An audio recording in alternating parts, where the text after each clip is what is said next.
Glamorous girls, danger, excitement, celebrities, priceless racing cars. These are the ingredients that make Goodwood revivals such a success. Once a year, for a long weekend in September, the past comes back to life in quiet West Sussex. The owner of Goodwood Estate, the Lord March, invites motorcar enthusiasts from around the world to bring their classic racing cars back to Goodwood, the race circuit his father built in the 1950s from an abandoned World War II aerodrome. This is far from a regular museum environment, but the Ulster Folk and Transport Museum had been honoured with an invitation to relive a great 1950s moment by racing the McCandless four-wheel drive car there after a gap of more than half a century. An extraordinary set of circumstances led Rex McCandless to debut his innovative car at Goodwood in 1953. But first, we must start at the beginning. Who was Rex McCandless? Rex McCandless was born near Hillsborough in the north of Ireland in 1915, the son of a farmer. He didn't have any formal training, but he loved solving mechanical problems and liked to work things out for himself. After working in the aircraft industry during World War II, he established his own engineering business. Rex and his brother Crummy were keen motorcycle racers. Rex is probably best known for the development of his own motorcycle frame and suspension design, which became the Norton featherbed frame motorcycle. His contribution to motorcycling was the one single act that made motorcycling very much more safe, not for thousands of people, but millions. Now, when I say millions, I'm not exaggerating, because all the Japanese machinery, the steering geometry, is now based on their racing machines. The four-wheel drive project was initially a collaboration between Rex McCandless, pre-war racer Freddie Dixon, and tractor magnate Harry Ferguson, who was born within a few miles of Rex. Ferguson had asked Dixon to develop a four-wheel drive car for off-road use, but they had run into difficulties with their complex design. McCandless's vision was for a simple, lightweight version powered by motorcycle components and chain-driven.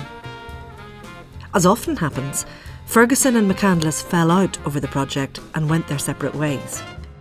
The museum's little four-wheel drive racing car was built not as an end in itself, but simply to test his theories before constructing the Mule, a lightweight, go-anywhere Jeep-like vehicle. The McCandless Mule could carry 4 soldiers and their equipment, but was light enough to be man-handled out of trouble if it became stuck. The seating plan was arranged in a diamond pattern to suit the central steering. Seats could be folded flat into the floor when not needed. The Mule could even be rolled onto its side for repairs and maintenance. The four-wheel drive design was ingenious.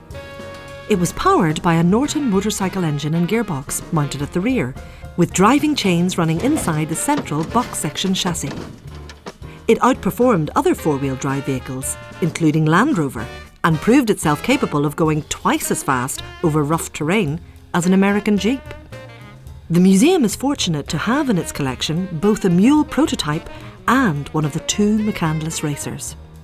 The museum entrusted the Crossley Car Company in nearby Hollywood, County Down, to carry out a full restoration to running order. Crossleys normally build modern versions of their historic racing cars, and they are fully experienced with all manner of race restoration. With the bodywork removed, one can see just how unusual the car is. The rear drive shafts have no brake drums, as braking is on the transmission, beside the driver's seat. The fin drums are visible to the left of the foot pedals. On the racers, the gearbox was up high at the front of the car, above the drive shafts. It is a tense moment as the McCandless car is tested at Kirkeston Racetrack before going to Goodwood.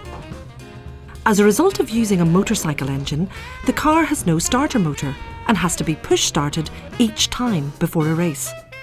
It is very low and hard to start with its high-compression engine. On the racetrack, the noisy little 500cc car ran well, completing a number of laps.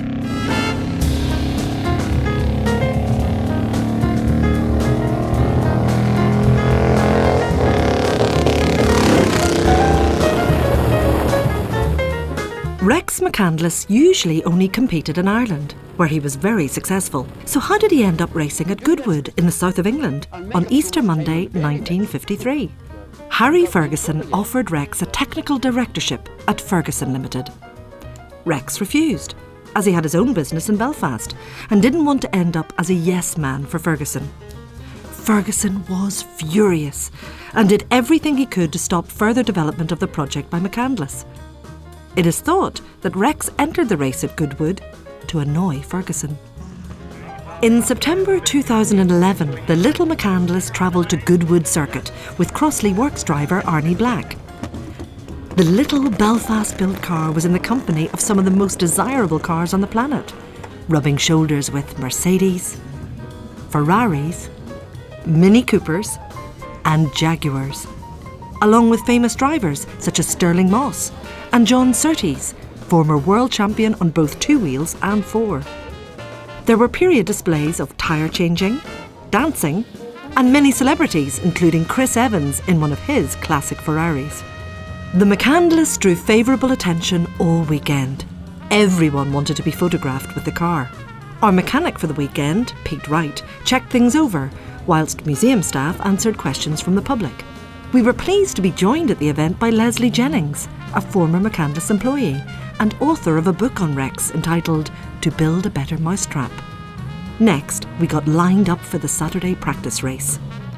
Our driver, Arnie, took his place on row 10 and the push starting team waited beside him.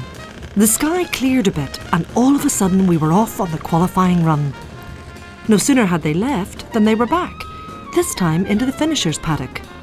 We grabbed Arnie for his initial impressions. Pretty unusual, needless to say, to drive, but one good thing is we've got through practice in one piece. We seem to be very competitive around the corners, a little bit down on the straight, but hey, we're here and we're still going, and there's a lot of guys haven't got this far, so we're very happy so far. More wet weather bodes well for Arnie and the McCandless, and they're off on the warm-up lap for the big race. Parts of the circuit seem quite wet, but other places are drying out again. If you watch closely, you will see a bolt thrown up by the car in front, which hits the McCandless and the camera, missing Arnie by inches. While further round, a light aircraft descends across the circuit to land on the infield runway. The 4-wheel drive causes considerable vibrations to the onboard camera. A full grid shows just how popular these little Formula 3 cars remain to this day. And they're off! But no! Arnie seems in trouble. The yellow flags are out indicating a problem. The McCandless has died on the start line. The marshals quickly help push the car back into the pits, where Pete the mechanic can safely try to identify and mend the problem. First thoughts are dirt in the fuel pump or an oiled up spark plug. The bonnet's off and a replacement spark plug quickly fitted, and we're back in business. Arnie shoots off to catch the others, but within moments, his race is over. Arnie pulls onto the grass and sits out the rest of the race as a spectator, as the other cars zoom past.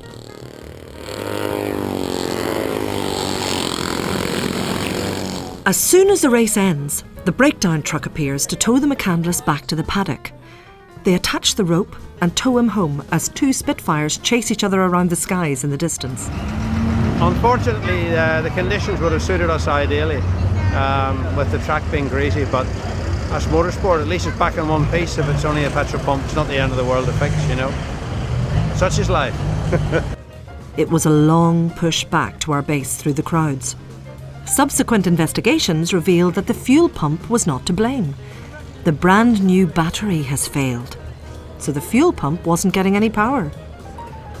We'll leave the final word to Rex himself. Well, then I was always competitively inclined. There's nothing wrong with that.